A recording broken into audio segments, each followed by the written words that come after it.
there, welcome to the Teeny Tinkers channel. I make ball jointed doll and craft related content. Today I'm doing a video customizing two of my newest sculpts that came in. This is Poppy and this is Clover. And yeah, if you recognize this face, like really recognize this face, I did make her, I think 2 years ago.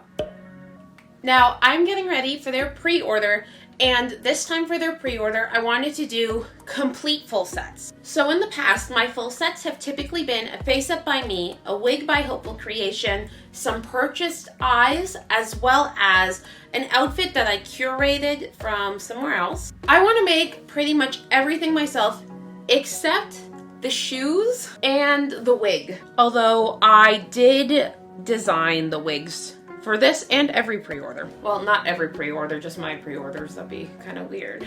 So the full sets I'm doing today are going to be the ones that are going to be available during the pre-order. So just to give you an idea of the vibe we're going with, I'm going to show you the other Poppy and Clover that I already customized. These are not the full sets. Here's how I styled the first Clover. Very cute, glitter, rainbow, white lashes. And then like a very kidcore type look. And here's Poppy, again, very kidcore, a little more primary colored this time, but yeah. Also, those little dots on her face are smiley faces. So I have big plans for the actual full sets. So I guess without further ado, let's go get started. They are intended to be on the more youthful side, so I planned these full sets around that. You can see my original concept here. The materials and colors I've chosen definitely fall into the kidcore category. I think this could also be what some call dopamine dressing. I didn't sew everything from scratch. I have made both socks and hoodies before, but planning to have to make multiple, I started with pre-made bases. Using acrylic fabric paint and hot water, I soaked and dyed the socks and hoodie.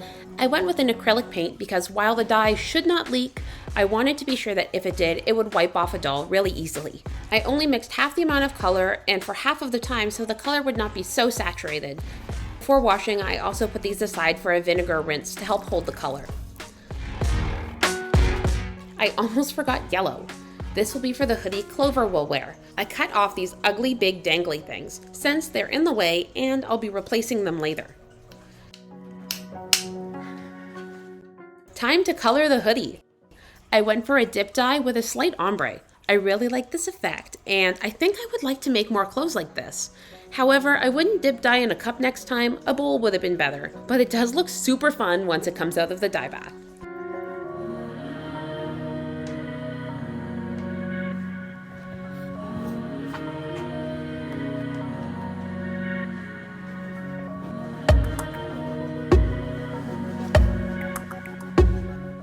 Got a little bit color happy. The shorts I got for the base are not pink enough. I needed a brighter pink.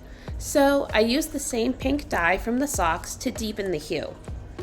It's not all just dyeing bases. Poppy's mesh shirt and her lace skirt are two of the things I need to make with my own hands from scratch. The lace is super cute and peachy. I really like the color and the bounce of it, making a simple A-line design with an elasticized waist.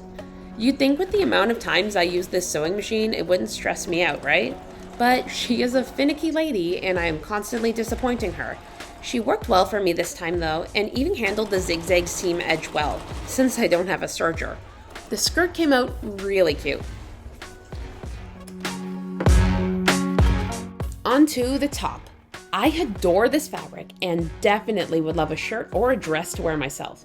But for now, it's Poppy's overshirt. I sewed the first attempt and did not like the way the seams came out with it being a net fabric. Instead, I used fabric glue and fray stop to make the edges and hold it all together. I like this way better, but I'm thinking about taking the neck in a smidge. Let me know what you think.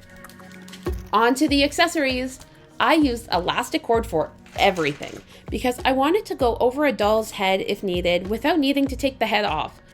I knot the ends and sealed it off with a drop of hot glue. The accessories look like candy and I want to eat them.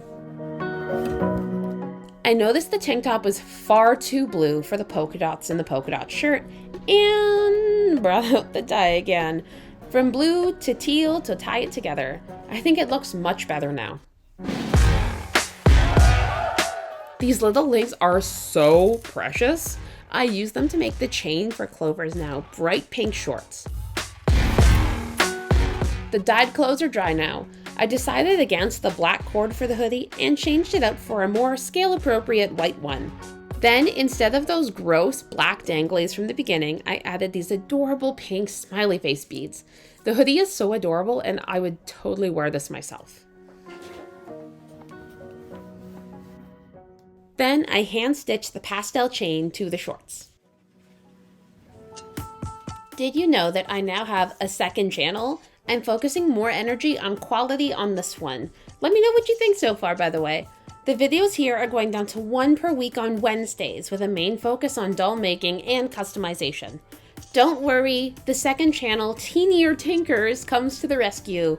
The casual chat videos like Coffee and Dollies, vlogs, and full unboxings will still be filmed and posted there. If you haven't already, head on over and give it a subscribe so you don't miss out. All right, another day, some more work on these full sets. So right now, I'm gonna go ahead and start on the eyes. Yeah, let's get to it.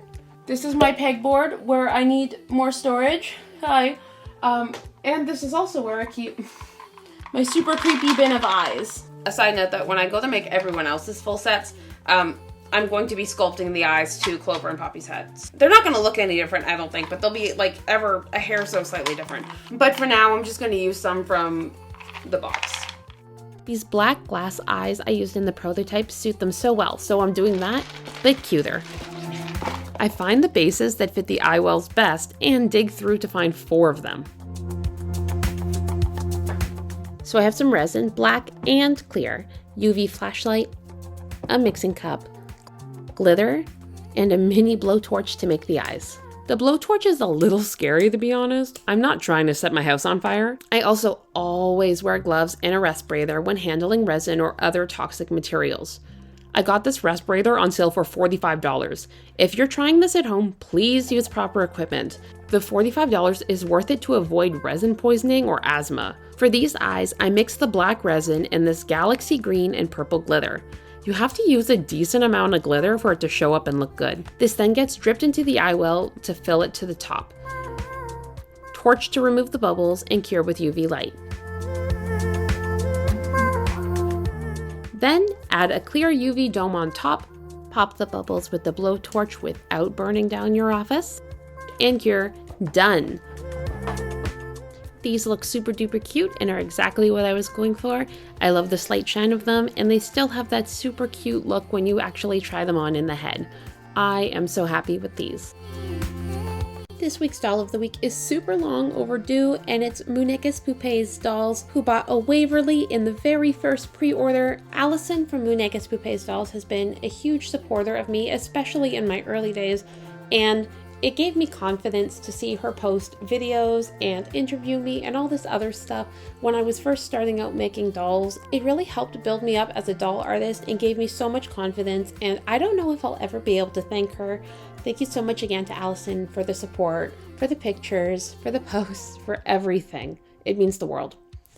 If you want to be considered for Doll of the Week, don't forget to tag your photos with hashtag TeenyTinkersDolls over on Instagram.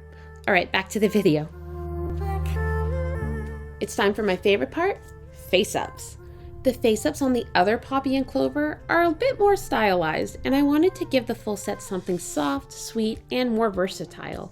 The face-up is essentially the same for both dolls, with 2 layers of undertones and blushing, 2 layers for the fine lines and shading, and a final layer for details, topped off with a whisper of gloss on the lips and in the waterline. I recently got nail art brushes for my brows and lashes, and they've been wonderful. I am considering getting one of those magnifying glass things for painting miniatures, since I have astigmatism and bringing dolls super close makes my head hurt a little bit. I kept the eyeliner super minimal and the blush low and centered to accentuate their soft, youthful faces. I leaned away from a makeup look and tried to maximize cuteness. Of course, you could totally age these girlies up with some eyeliner and maybe some lipstick, maybe a sassy eyebrow, but this face-up suits the aesthetic I've chosen best, I think. I usually charge $50 for a face-up on a pre-order doll. While face-ups will be available separately as well, you can bundle them into the full set price of $150 USD. This gets you the full outfit, shoes or slippers, eyes, face up, and the wig to match. She's available in 3 skin tones, which are a lovely mauve, a petal pink, and of course, this really lovely caramelly tan.